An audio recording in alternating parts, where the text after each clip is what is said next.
こんな感じで波切りじゃないんですけど、包丁の顎を使ってすだちなんかを絞っても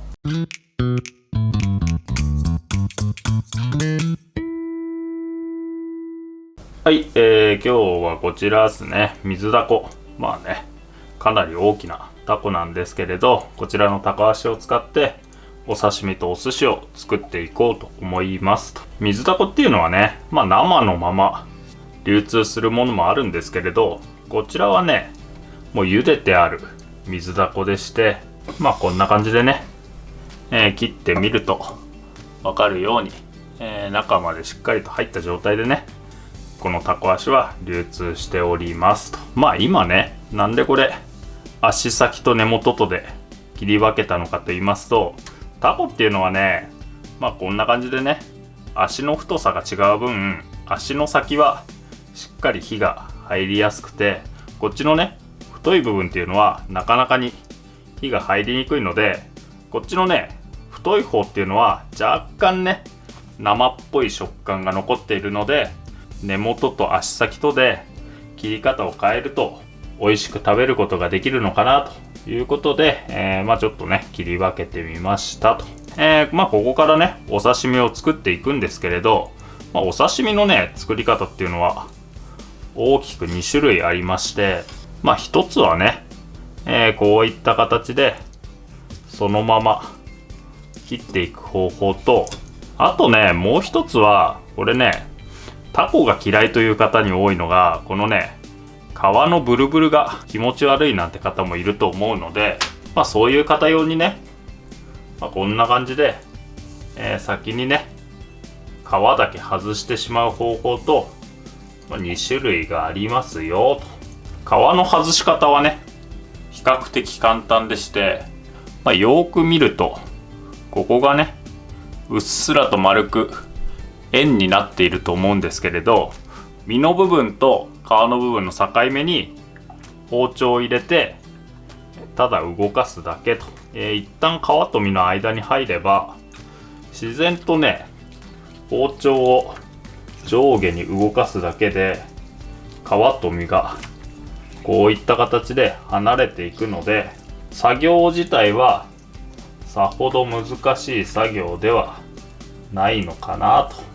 この皮のブルブルが口の中に残って食べづらくて苦手だという方なんかは、こうやってね、皮と身とを分けて、それからね、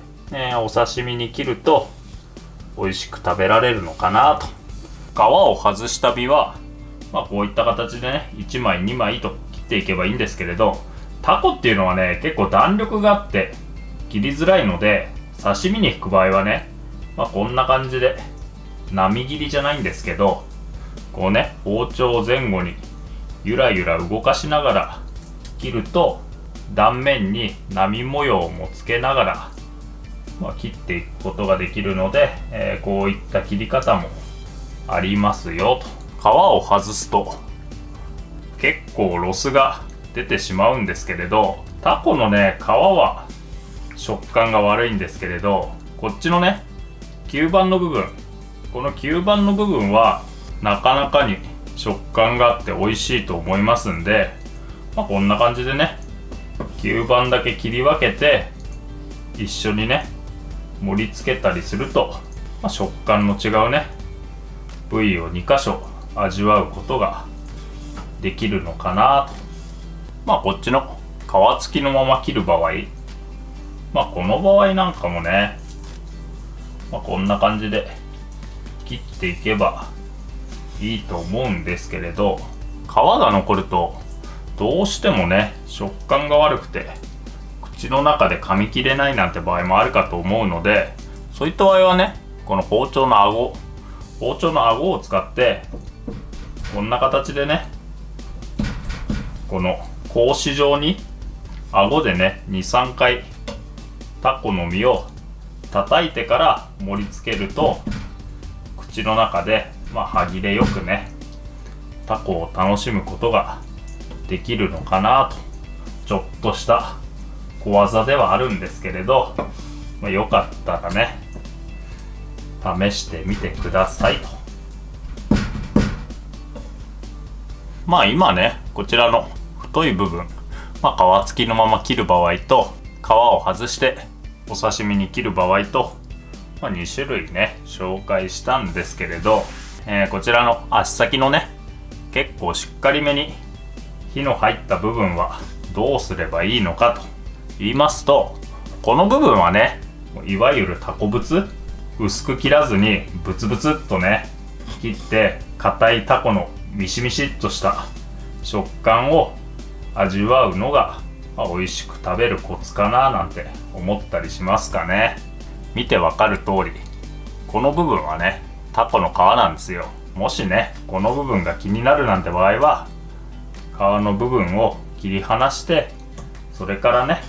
盛り付けると、こちらもね、タコを歯切れよく楽しむことができるのかなと。こうやって見ればわかる通り、この部分はねタコの皮なんですよ。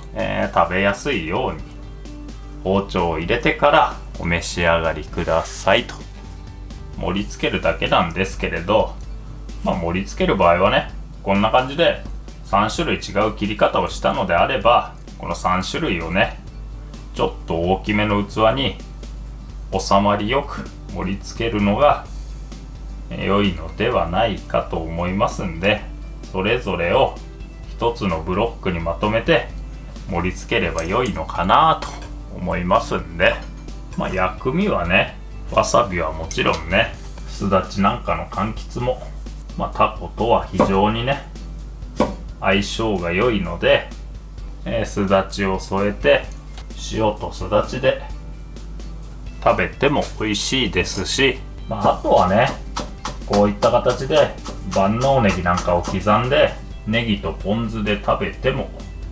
美味しいですしと。タコはねお醤油でもお塩でもポン酢でも美味しく食べることできますので、お好みの食べ方でお召し上がりくださいと。はい、ということで、こちらがタコのお刺身の作り方でございますと。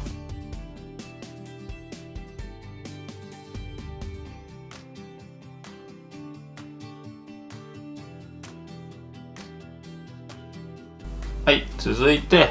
タコの握りについて紹介しますと、皮付きでも皮を剥いた状態でもどちらでもいいんですが、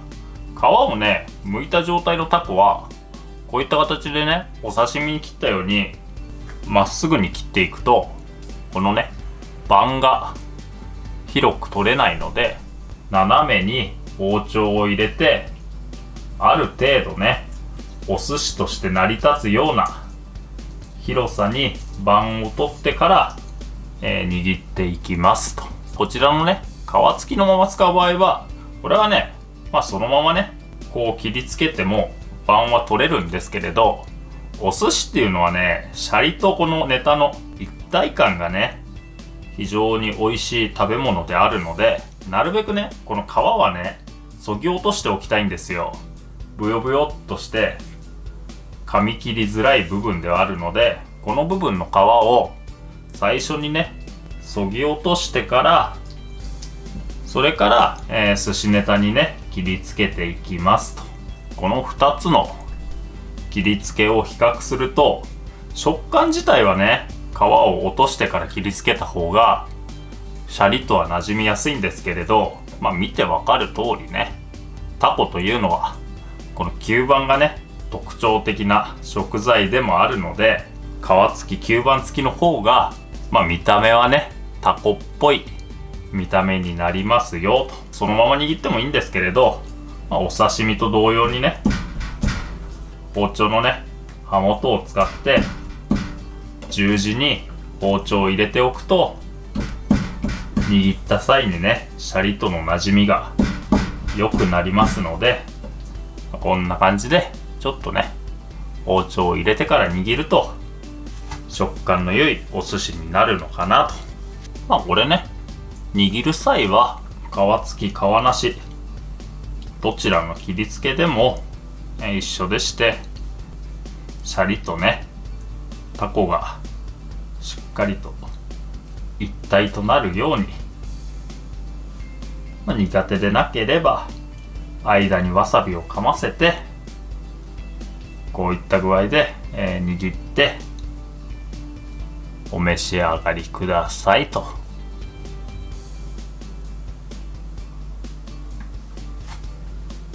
ちょっとすだちなんかを絞っても